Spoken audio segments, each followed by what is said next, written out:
सुप्रभात। आप सभी का स्वागत। पिछले व्याख्यान में हमने मार्क्सवादी संघर्षवादी परिप्रेक्ष्य देखा था और आज हम करेंगे संरचनात्मक प्रकार्यात्मक परिप्रेक्ष्य। संरचनात्मक प्रकार्यात्मक परिप्रेक्ष्य को मानव शास्त्र एवं समाज शास्त्र अध्ययनों में प्रयोग किया जाने वाला एक प्रमुख परिप्रेक्ष्य माना जाता है। इसका विकास मुख्यतः उद्विकासवादी ऐतिहासिक एवं तुलनात्मक परिप्रेक्ष्यों की सीमाओं को दूर करने के प्रयास के परिणाम स्वरूप किया गया है तथा इसमें काफ़ी हद तक सफलता भी मिली है।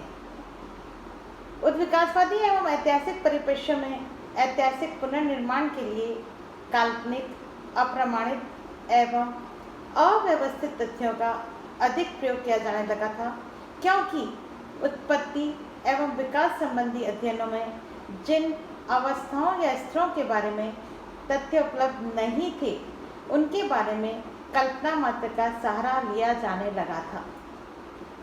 ऐसे ही सामाजिक मानव शास्त्र में तुलनात्मक परिप्रेक्ष्य में भी कुछ विद्वानों ने सरल एवं सतही अध्ययनों तथा काल्पनिक तथ्यों का प्रयोग करना शुरू कर दिया था। समाज शास्त्र ने यह सोचना शुरू किया कि अगर हम काल्पनिक तथ्यों का सहारा लेकर अपने अध्ययन करते रहे तो हम इस विषय को कभी विज्ञान नहीं बना पाएंगे।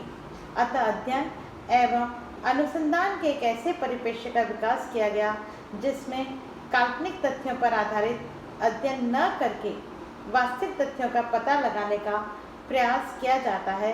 यह परिप्रेक्ष्य संरचनात्मक प्रकार्यात्मक परिप्रेक्ष्य अथवा प्रकार्यवाद के नाम से जाना जाता है।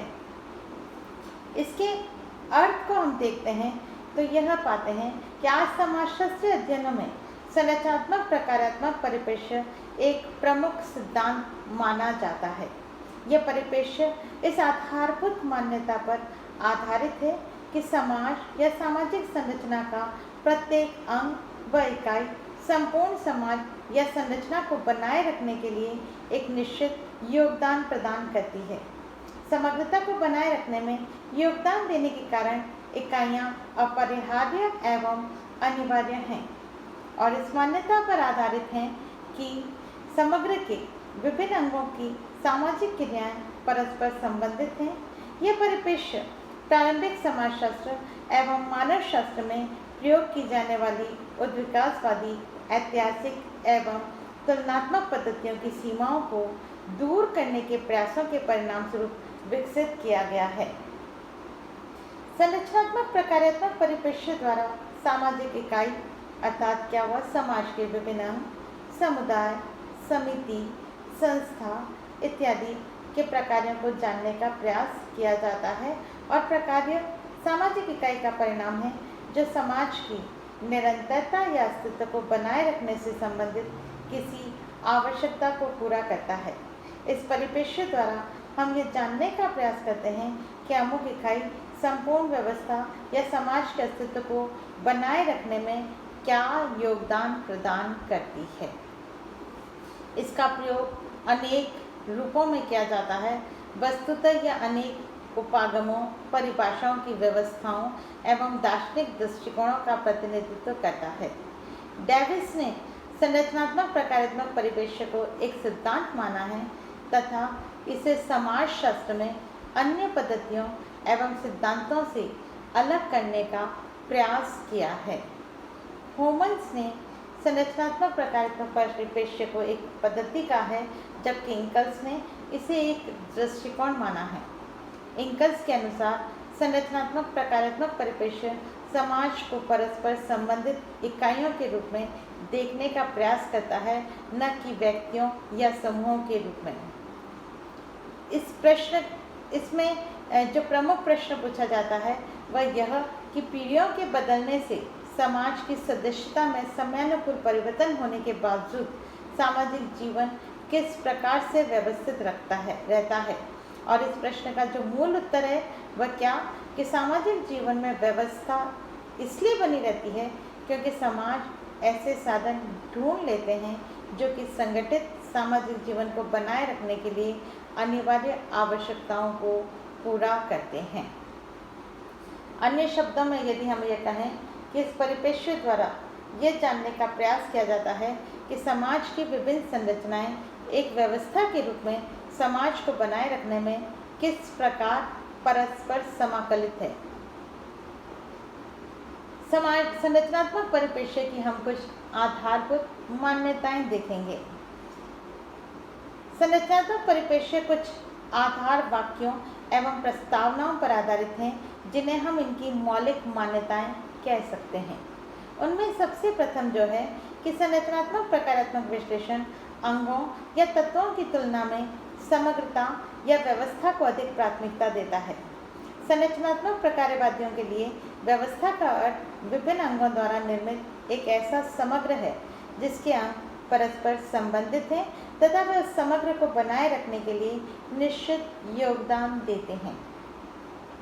दूसरी बात हम देखते हैं कि व्यवस्था के विभिन्न अंग या तत्व प्रकारात्मक रूप से परस्पर जुड़े होते हैं। एक अंग या तत्व के अपना सामान्य कार्य ठीक प्रकार से करने के लिए तथा व्यवस्था को बनाए रखने के लिए अनिवार्य है कि अन्य अंगों या तत्व भी अपना सामान्य कार्य ठीक प्रकार से करें। तीसरी जो बात देखी जाती है वह यह कि व्यवस्था का प्रत्येक अंग व्यवस्था को बनाए रखने के लिए अपना एक सकारात्मक प्रकार्य करता है अथवा नकारात्मक रूप में विघटन या परिवर्तन लाने का विरोध करता है। अतः इसके द्वारा अस्तित्व के लिए अनिवार्य प्रकार्य एवं अकार्यों का अध्ययन किया जाता है। और चौथी बात हम देखते हैं कि प्रत्येक व्यवस्था अंगों या तत्वों की एक समाकलित व्यवस्था होती है जो कि सव्यवी समग्र का निर्माण करती है। नेक्स्ट जो है वह प्रत्येक समाज की अपेक्षाकृत स्थायी संरचना होती है और इनमें स्वनियंत्रण के यंत्र पाए जाते हैं। इन यंत्रों के द्वारा समाज अपना संतुलन बनाए रखता है। नेक्स्ट बात जो कही गई है कि सामाजिक व्यवस्था का ठीक प्रकार से कार्य करना सदस्यों के सामान्य लक्ष्यों एवं मूल्यों से संबंधित उन लक्ष्यों के बारे में मक्तिक्य पर निर्भर करता है जो कि समाज की मौलिक आवश्यकताओं से संबंधित होते हैं। और सबसे जो नेक्स्ट कहा जाता है कि प्रमुख दशा स्थायित्व एवं मक्तिक्य है, मतलब समाज की जो दशाएं पाई जा रही है वह क्या होनी चाहिए, स्थायित्व होनी चाहिए। उनमें दबाव एवं विरोध पर आधारित संघर्ष नहीं होना चाहिए। और फिर यह मान्यता दी जा रही है कि प्रत्येक व्यवस्था को अपना अस्तित्व बनाए रखने के लिए कुछ प्रकारात्मक पूर्व आवश्यकताओं को पूरा करना पड़ता है और ये पूर्व आवश्यकताएं सदस्यता, उनकी मौलिक आवश्यकताओं, उनके कार्यों एवं भूमिकाओं, उनके लक्ष्यों एवं साधनों, समाजीकरण, व्यवहार पर नियंत्रण, संचार तथा पर्यावरण से सुरक्षा से संबंधित हो सकती है। इस तरह से आज हमने संरचनात्मक प्रकारात्मक परिप्रेक्ष्य का अर्थ और उसकी आधारभूत मान्यताओं को देखा। अब हम इसकी उपयोगिताएं और इसकी सीमाओं को नेक्स्ट व्याख्यान में देखेंगे। तब तक के लिए धन्यवाद।